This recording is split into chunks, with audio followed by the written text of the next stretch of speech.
about him. Like, who is he? So he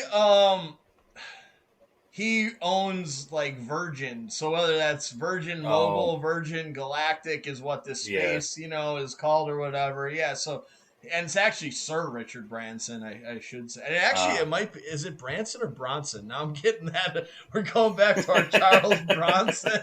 I don't know. What town in Missouri is he from? Yeah, I don't know. But yeah, no, he's a billionaire, and I'm not exactly sure where he started, like, or how he got his initial money. If he just started with it, invested.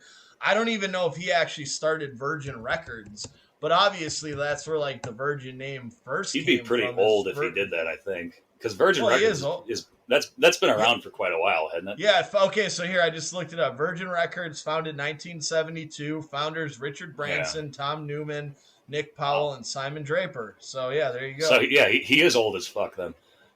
Yeah, I mean he's definitely in his 70s. I'd say Hmm. he's 70 years old, but he's Okay. like a real. I don't know. He's an interesting character. He's like a real rogue, like what you kind of think of like eccentric billionaire, but in like the crazy way. Like he's Hmm. like jumping out of planes and just like thrill seeking, endorphin seeking, like kind of. That's why you kind of root for him more. You don't feel like he's Sure. like sitting there like putting his fingers together, like, Yeah. how am I going to screw over people next? Like, this dude just wants Right. an adventure. So, And yeah. that's the coolest kind of billionaire. Well, aside from like I guess I think the coolest kind of billionaire is the one that like still lives really meagerly and just gives a lot of money away to like people in need. But he's the second coolest type of billionaire that just does insane shit all the time. Oh, yeah. Yeah, like Warren Buffett still lives in his same house that he's lived in since like the 50s, Hmm.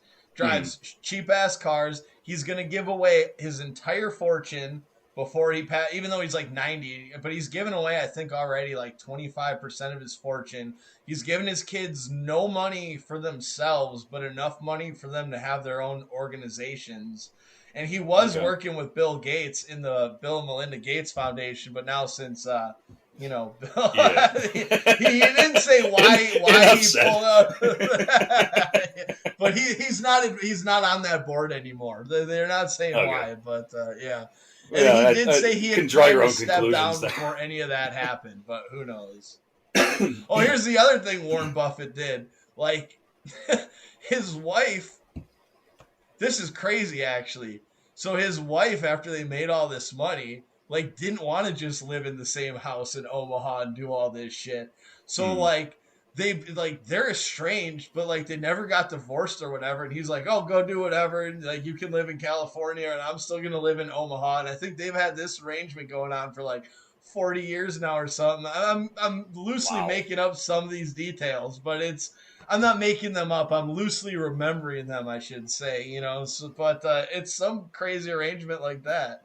But there's still the do, do they still like do they see other people or are they still well I guess this is That's probably questions you between probably don't them, have an answer I to. mean, I'm sure they do, but yeah. Let me I see if think I can find it. Warren Buffett might just be like the world's richest like hot wifer, where he's like he's just cool with her like going out and flirting with a bunch of dudes. Like, oh, I'm just gonna live in my little house in Omaha, but my wife, the celebrity, is out in California getting fucked. Here we go. Billionaire investor Warren Buffett had an open marriage with his first wife, Susan Thompson, until her death in 2004. Thompson left Buffett to pursue a singing career, but they remained amicably married, and she gave him permission to date other women.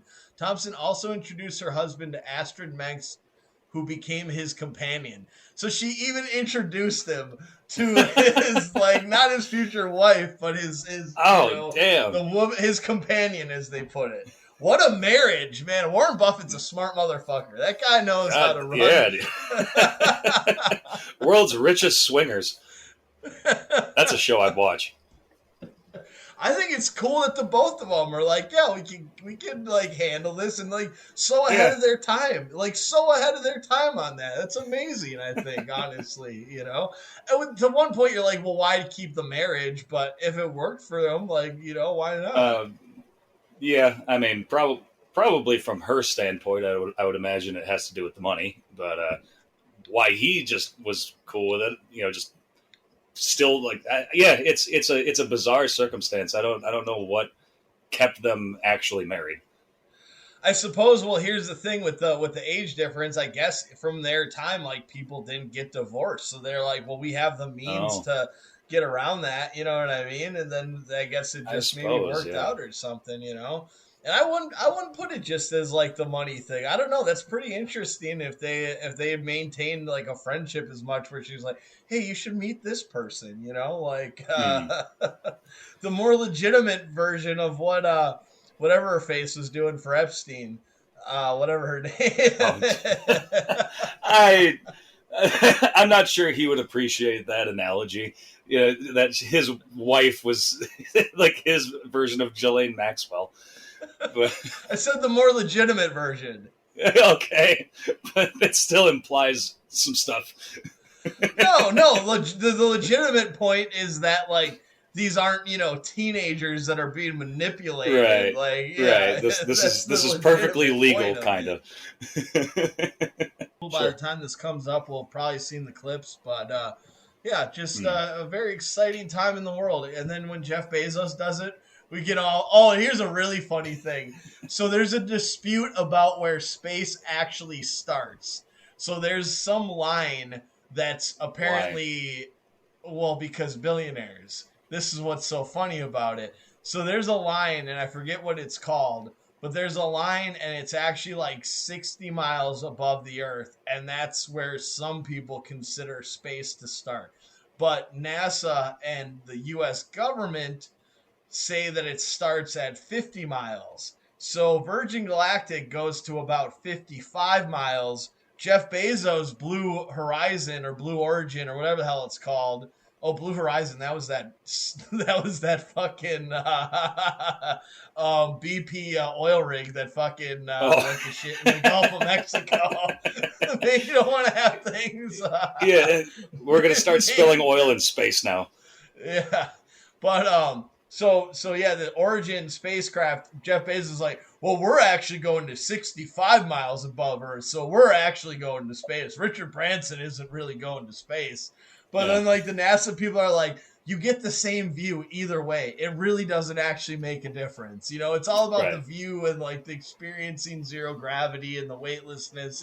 But yeah, Jeff Bezos is out here like, well, mine actually goes further in his dick shaped fucking spacecraft. Mine's bigger. Mine goes further than yours does. I was gonna That guy say has to have the he's smallest just fucking acting so penis on fucking earth. cocksure in his cock plane. I'm not saying this is somebody who's like extremely well equipped or even like moderately actually like I'm moderately equipped whatever, but I'm just gonna say Jeff Bezos has to have the smallest penis on earth. I think we can almost say that without a fucking like any sort of investigation into the matter whatsoever. Well, that's why he had to build the biggest one. Oh, he is so fucking scary, man. So this morning I was reading an article where I think it was just today that he officially is no longer the um CEO of Amazon, but he's still going to work for Amazon. And he was talking about how now his new role is more important than it ever was because um, he was reading a Richard Dawkins book about how when we die, we just become a part of our natural surroundings. And he's worried about Amazon just as it grows just becoming too much of a part of its natural surroundings, and he doesn't ever want to think like that because they're this multi or $100 billion company, even like probably closer to $1 trillion company when you take it all together now. Like he doesn't want to feel like that they've achieved anything, and that he needs to have the mentality that they're dying, and this is the hardest job he's ever gonna like have to make sure that Amazon stays relevant. Like So, you're not happy enough. You should be yeah, split. Your company should be split into 100 pieces. Is what needs to happen. yeah, Challenger that motherfucker. But that I I guess I I just meant like you should separate like Amazon Prime Video from Amazon selling you shoes from Amazon selling you groceries. Those are right. different businesses. Well, I was wondering because I did see that he was retiring as the CEO, but I was like, there's no way he's not going to still have a hand in it in some way or another. Um, So from just what you've said, it sounds like he's just kind of putting on a facade, I'm going to say, to be like, it's like when someone takes a step back from like, like a performer takes a step back from their work to like become like scared of it again, so it like feels new. Is that like kind of what he's getting at a little bit? That could be it. I mean, you can't really read like you can't read into what he's thinking or like why he's trying to do it that way. But yeah, it sounded like when he announced that he was stepping down, that he was actually stepping away. And then this article is like, no, he's just actually like, what he's probably doing is he's probably stepping back so he can focus more on the like singular operations of what's going on rather than dealing with every little thing that a CEO has to deal with. So like obviously like so you have a CFO, they're dealing with your books and they're dealing with like running your money. And then I mean, I don't exactly know. I'm obviously not trained in this. I'm not a corporate person. I don't really know how these things are broken up.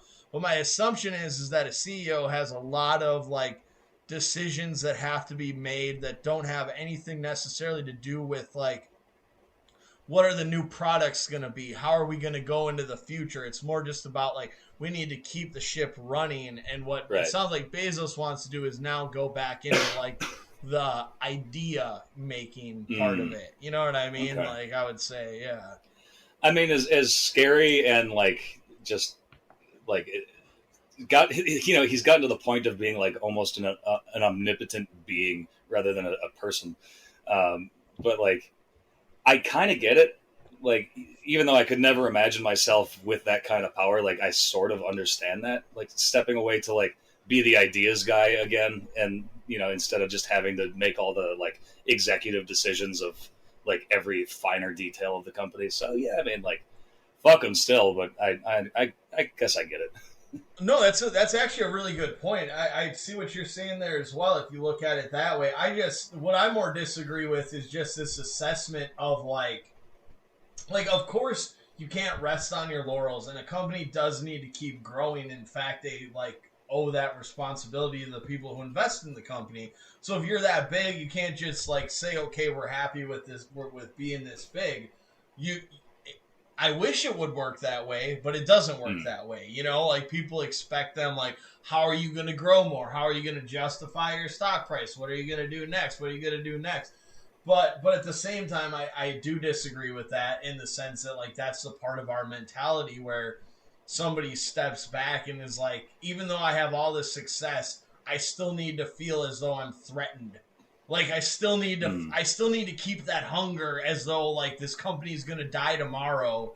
Like that. It's obsessive, and it's like it shows some of the like reasons why like the people who get power and who are that rich, why they end up taking so much more than they need and having so much more power than they need, because you clearly see that it's like an addiction at a certain point, while at the same time recognizing that it's also, what a company is expected to do. I don't really know how to like tie this up with like a pretty bow on top, but there's just something that like when I just like think about it, and I wish I could vocalize it better, and I probably should have spent more time thinking about this, but it just doesn't feel right, to just like have that much success and say like, but I need to treat Amazon like the bookstore it was in 1996. It's a little bit crazy.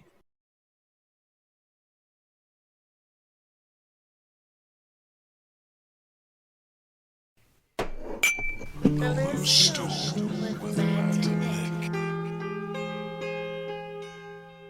I feel like I'm more well spoken when I need to pee because it's like on my mind that I want to get the thought out, and I'm like trying to like be extra concise about it as I'm like, yeah, that's kind of interesting.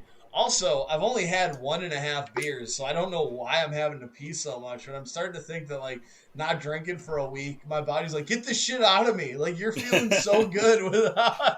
Right. It could be. It's recognizing the poison, wants to get rid of it. So I heard about a supply and demand story this morning that I found it very interesting, the language that was used. So apparently there is a patio furniture shortage in our country right now. And I was just wondering if you can really